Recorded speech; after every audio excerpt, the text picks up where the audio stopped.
चलो बच्चों स्टार्ट करते हैं कॉन्फ़िगरेशनल स्टीरियो आइसोमर्स। अब देखते हैं कॉन्फ़िगरेशनल स्टीरियो आइसोमर्स होते क्या है। देखो लास्ट टाइम में मैंने बताया था कि कन्फर्मेशनल स्टीरियो आइसोमर्स क्या होते हैं। ऐसे आइसोमर्स जिनका इंटर कन्वर्जन किसी दो फॉर्म में पॉसिबल हो बाय फ्री रोटेशन। देखो ये की पॉइंट है, फ्री रोटेशन। यहाँ पर क्या है, जस्ट उसका ऑपोजिट है। तो यहाँ पर inter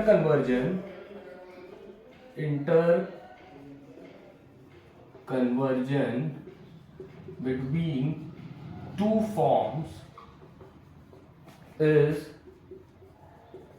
not possible by means of free rotation। तो अब चेक करो, यही की पॉइंट है कि यहाँ पर फ्री रोटेशन पॉसिबल नहीं है। वहां पर क्या था, वहां पर फ्री रोटेशन पॉसिबल था। सो ये कॉन्फ़िगरेशनल स्टीरियो आइसोमर्स दो तरीके के होते हैं। They are divided into two types. पहला वाला जो होता है वो होता है ऑप्टिकल आइसोमर या optical isomerism, and the second one is geometrical isomerism. Second one is geometrical isomerism या फिर आइसोमर्स। अब ऑप्टिकल भी फर्दर डिवाइड होते हैं दो टाइप्स में। पहले वाले को कहते हैं enantiomers and the second one is diastereomers. देखो पहले कॉन्फ़िगरेशनल स्टीरियो आइसोमर्स क्या होते हैं, ऐसे आइसोमर्स या फॉर्म्स जिनमें इंटर कन्वर्जन नहीं पॉसिबल है by means of free rotation. Free rotation कौन सा बॉन्ड था, याद करो, कन्फर्मेशनल में सिग्मा बॉन्ड था, कार्बन इज टू कार्बन ही फ्री रोटेशन कराते थे। यहाँ पर ये चीज पॉसिबल नहीं है। ये फर्दर डिवाइड होते हैं दो टाइप्स में, that is optical isomerism and geometrical isomerism. GI तो आप याद रखो, जीआई तो पॉसिबल नहीं है जहां पर फ्री रोटेशन हो। मतलब जीआई तो वहां ही पॉसिबल है जहां पर रेस्ट्रिक्टेड रोटेशन हो। रेस्ट्रिक्टेड रोटेशन मतलब जहां पर रोटेशन पॉसिबल ही नहीं है। कौन कौन सी चीजें थी लास्ट टर्म में मैंने बताया था, दैट इज ये पॉसिबल होगा एल्कीन्स में, that is double bond, alkynes में दैट इज ट्रिपल बॉन्ड, और रिंग लाइक स्ट्रक्चर में, क्योंकि इनके अंदर रोटेशन पॉसिबल नहीं था। एल्केन्स में रोटेशन पॉसिबल था। सो यहाँ पर फिर से मैं रिकॉल करा देता हूँ, configurational stereo isomers are those type of isomers जिसमें inter conversion between any two forms is not possible by means of free rotation. मतलब यहाँ पर फ्री रोटेशन पॉसिबल नहीं है। अगर फ्री रोटेशन पॉसिबल नहीं है तो ऑब्वियसली किसमें दिखाई देंगे, एल्कीन्स, एल्काइंस या फिर रिंग लाइक स्ट्रक्चर्स में, क्योंकि इनके अंदर स्ट्रेन होता है, तनाव होता है। अगर मैं रोटेट करूंगा एक कार्बन को तो यहाँ पर क्या होगा, जो बॉन्ड बीच में होंगे वो लड़ के टूट जाएंगे। सो यहाँ पर ये दो तरीके के होते हैं फर्दर। पहला होता है optical isomerism, second one is geometrical isomerism.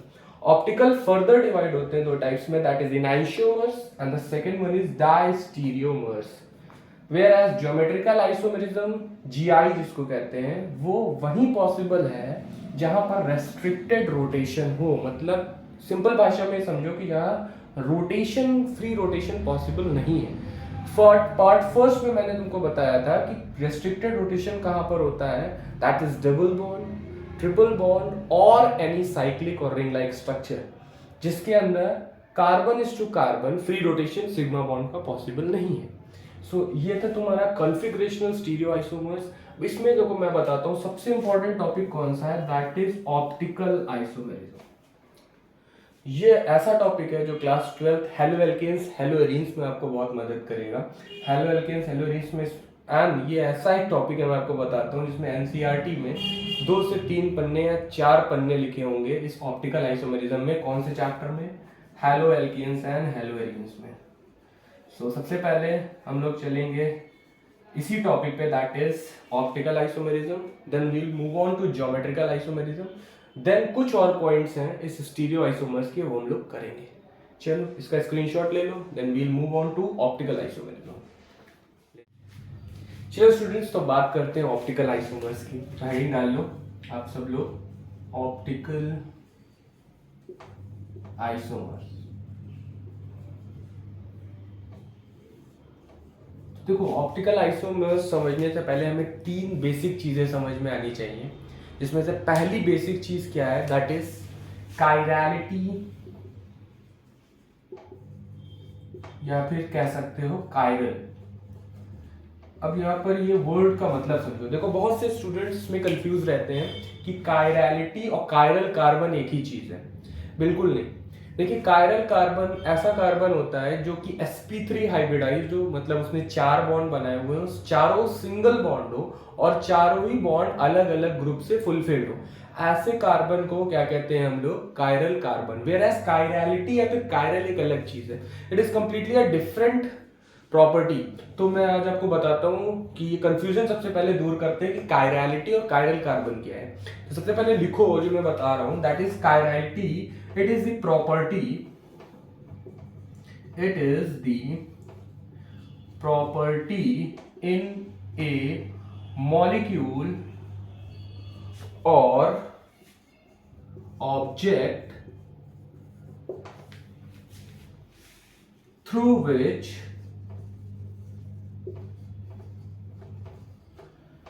its mirror image is not superimposable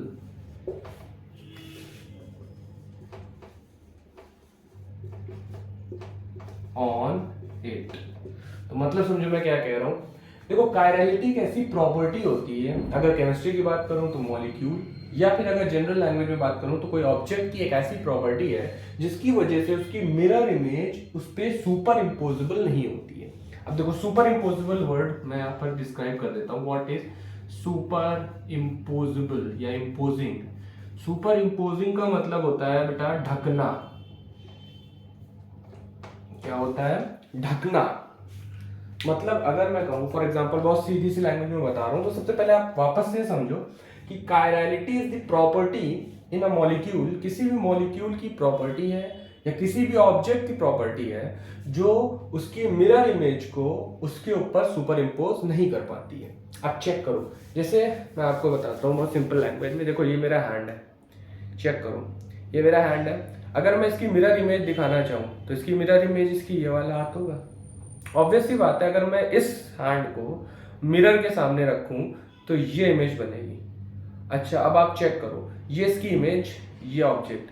अगर मैं इसकी इमेज को इसके ऊपर ऐसे एज इट इज उठा के रखूं तो चेक करो क्या ये पूरी तरीके से ऑब्जेक्ट को ढक रही है? चेक करना आप, ये देखो अभी भी 2 अंगूठे दैट इज थंब अभी भी बाहर है। तो क्या ये सुपर इम्पोज हो पा रही है? नहीं हो पा रही है अपने ऑब्जेक्ट पे। तो this is why it is a chiral, it is a chiral object. तो हर ऑब्जेक्ट वो कायरल कहा जाएगा जिसकी मिरर इमेज उसके ऊपर सुपर इम्पोज नहीं की जा सकती। मतलब अगर उसकी मिरर इमेज को उसके ऊपर उठा के एज इट इज रख दो तो वो पूरी तरीके से नहीं ढके उसको। That is what chirality means. So it is very completely different topic from chiral carbon. Chirality मैं एक और वर्ड से बताता हूँ। जैसे मैं आपको बताता हूँ, जैसे आपने कहा होगा कि सर इसको पलट के भी तो रख सकते हो इसके ऊपर। बेटा ये चीज पॉसिबल नहीं है। अब देखो अगर मैंने इसको पलटा, it is completely white hand and it is brown, मतलब ये हल्का सा ब्राउनिश रंग है।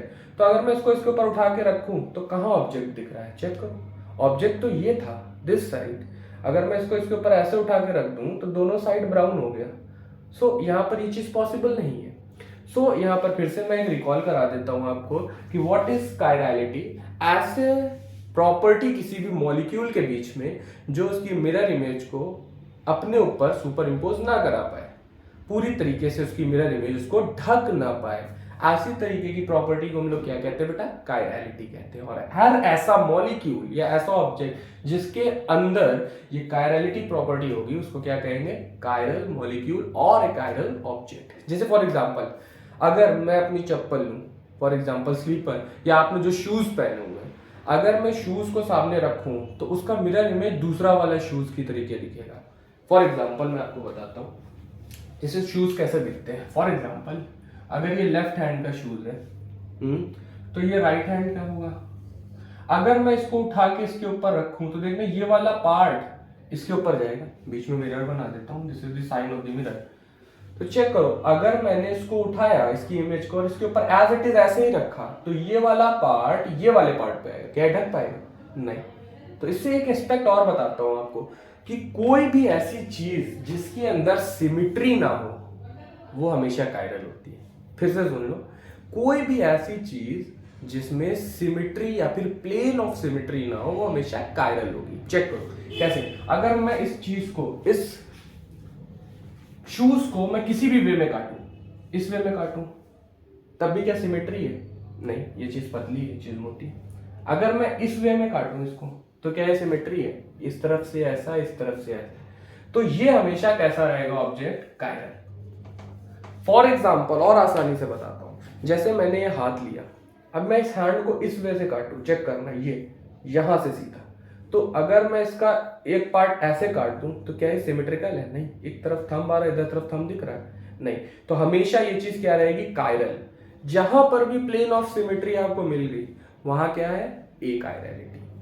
ठीक है, ए कायरल मतलब क्या होता है? इसे कायरल मतलब क्या है? सिमेट्री ना होना, मतलब उसकी मिरर इमेज सुपर इम्पोज ना हो पाए। ऐसे ही ऑब्जेक्ट जिसमें प्लेन ऑफ सिमेट्री मिल जाए, क्या मिल जाए? Plane of symmetry. ऐसे ऑब्जेक्ट को हम लोग कौन सा ऑब्जेक्ट कहते हैं बेटा? Achiral. क्या कहते हैं? ए कायरल।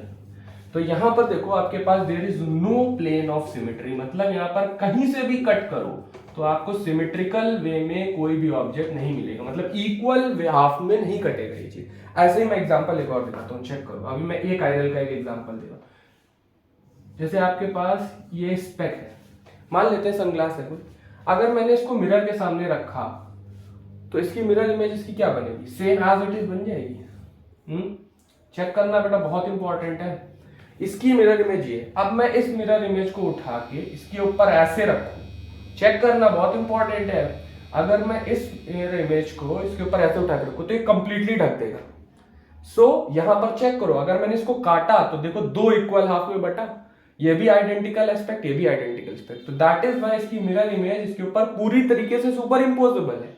दैट इज व्हाई एक ऐसा ऑब्जेक्ट है बेटा ए कायरल। अब मैं इसको कायरल बना दूं, क्या कर दो आप? इसको एक तरफ से शेड कर दो। अब ये जो शेडेड पार्ट है मिरर में किधर दिखाई देगा? Opposite side, due to lateral displacement. तो अब देखो, अगर मैं इसकी मिरर इमेज उठा के रखूं तो ये शेडेड इसको कवर करेगा, ये शेडेड इसको कवर करेगा। अब ये कैसा हो गया? Now it is chiral. So I hope so अब आपको कायरलिटी और ए कायरलिटी में फर्क समझ में आ गया होगा। कायरलिटी मतलब क्या है? एसिमेट्रिकल चीज जिसमें प्लेन ऑफ सिमेट्री ना हो, जिनको दो आइडेंटिकल हाफ में, इक्वल हाफ में बांटा ना जा सके। एंड ए कायरल ऑब्जेक्ट वेरेस क्या होते हैं? जिसमें आपको सिमेट्री मिल जाए। लाइक अगर मैं ये इरेज कर देता और दोनों को एज इट इज दिखा देता, तो इसके ऊपर अगर मैं ये रख देता तो ये इसको कंप्लीटली ढक लेता। सो मैं कह सकता हूं they both are achiral. Clear है? सो अब जल्दी से आप इसका स्क्रीनशॉट ले लो, फिर मैं आपको दिखाता हूं केमिस्ट्री में आप कायरल और ए कायरल मॉलिक्यूल कैसे पता कर सकते हो। ठीक है, स्क्रीनशॉट। चलो बच्चों, तो अब तक हमने पढ़ा था कायरल और ए कायरल ऑब्जेक्ट। अब हम देखते हैं कि यहाँ पर केमिस्ट्री में इसका कैसे यूज है या फिर इसका ऑर्गेनिक केमिस्ट्री में कैसे यूज है। तो चेक करो, जैसे मैंने एक एग्जांपल लिया, देखना बहुत इंपॉर्टेंट एग्जांपल है, CH3 CH2 CH2 and CH3। Check करो, ये मेरे पास ब्यूटेन है, इसको अगर बहुत प्रिसाइजली बोलो तो ये N ब्यूटेन है। ठीक है, तो यहाँ पर आप चेक करो कि अगर मैं पूछूं ये कायरल है कि ये कायरल है, तो आप मेरा वाला सेंस लगाओ जैसे मैंने बताया था। अगर देखो किसी भी मीन से अगर मैं इसको कट करूं, क्या ये दो हिस्सों में आइडेंटिकल वे में, इक्वल हाफ में बट सकता है? बिल्कुल बट सकता है। चेक करो, अगर मैंने यहाँ पर इसको यहां से कट किया तो चेक करो, इधर भी CH2 CH3, इधर भी CH2 CH3, तो ये दोनों इक्वल हाफ में क्या हो गया? बट गया। और अगर बट गया तो ये कैसा मॉलिक्यूल होगा? बताओ बताओ, ए कायरल। क्यों? क्योंकि इसके अंदर प्लेन ऑफ सिमेट्री मिल गई, सिमेट्रिकल चीजें दिख गई, आइडेंटिकल हाफ्स, देखो इक्वल हाफ्स, इधर भी CH2 CH3, इधर भी CH2 CH3। तो यहां पर अगर ये इक्वल हाफ में बढ़ गया तो ऑब्वियस सी बात है इसकी मिरर इमेज इसको ढक देगी, और अगर ढक देगी तो ये क्या दिखाई देगा? ए कायरल। अब देखो इसी में मैं स्लाइड चेंज करता हूं, CH3, एक हाइड्रोजन हटा के मैं क्लोरीन लगा देता हूं, CH2 और यहां पर CH3। चेक करो, अब आप किसी भी मीन से, by any means can you divide it into two equal halves, क्या आप इसको किसी भी तरीके से दो इक्वल हिस्सों में बांट सकते हो? कोई भी जोर लगा लो एड़ी चोटी का, नहीं कर सकते हो किसी भी वे में, क्योंकि एक तरफ क्लोरीन है दूसरी तरफ क्लोरीन नहीं है। सो यहां पर चेक करो, कायरलिटी का कॉन्सेप्ट विथ कायरल कार्बन आ गया। देखो यहां पर पहली बात तो we can not divide it into two equal halves या दो इक्वल साइड्स में, तो दैट इज वाई सबसे पहले ये तो कैसा हो गया, कायरल मॉलिक्यूल। ठीक है, दूसरी चीज यहां पर कायरल कार्बन भी दिख रहा है, चेक करो।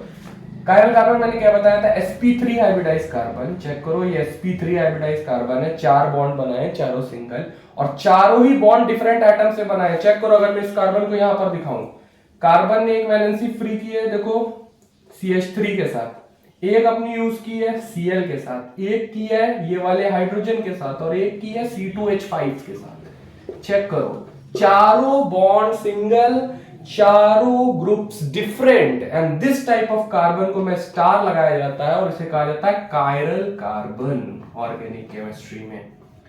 एंड ये कायरलिटी का सेंटर है। So we can say this is a chiral molecule. क्यों, आपको आई होप सो दोनों चीजें समझ में आ गई होंगी। व्हाट इज कायरल कार्बन, ऐसा कार्बन जो sp3 हाइब्रिडाइज्ड हो। sp3 हाइब्रिडाइज का मतलब 4 बॉन्ड बनाए, चारों सिंगल हो, एंड कायरल का मतलब क्या है कि चारों बॉन्ड डिफरेंट हो। तो यहां पर वही चीज दिख रही है। और देखो इस कार्बन की वजह से ही इसमें कायरलिटी आई। अगर मैं इस कार्बन को क्लोरीन हटा के CH2 से जोड़ देता तो यहां पर आइडेंटिकल हाफ में बढ़ जाता और ये एक कायरल मॉलिक्यूल कहलाता। तो चेक करो, इस कायरल कार्बन या कायरल सेंटर की वजह से ही ये मॉलिक्यूल कैसा बन गया, chiral molecule. So I hope so अब आपको ऑप्टिकल आइसोमर्स में कायरलिटी या कायरल कार्बन में कोई प्रॉब्लम नहीं होगी। अच्छा लगे तो give it a thumbs up and like करिएगा, सब्सक्राइब करिएगा। और भी नई वीडियो के साथ आऊंगा। आइसोमेरिज्म की पूरी प्लेलिस्ट चल रही है एंड पूरी सीरीज बनेगी अभी, जिसमें 11, 12 जेई नीट एडवांस की सबकी आइसोमेरिज्म की यूनिट्स लोड की जाएंगी लाइन बाय लाइन सीक्वेंस से, तो आपको कोई प्रॉब्लम नहीं होगी। एंड हाँ, पार्ट 1 आपको डिस्क्रिप्शन बॉक्स में मिल जाएगा। एंड आई होप सो आपको ये वीडियो बहुत अच्छा लगा हो। एंड प्लीज़ अगर आप कभी भी मेरे चैनल पे आए और देखें वीडियोस को तो आप सीक्वेंस से देखिएगा प्लीज़, क्योंकि मैं टॉपिक वाइज वीडियोस बनाता हूँ और एक दूसरे से वो लिंक होती है, just to make it for shorter duration. Because according to me कि लॉन्गर ड्यूरेशन में स्टूडेंट्स बोर हो जाते हैं, मैं भी होता था।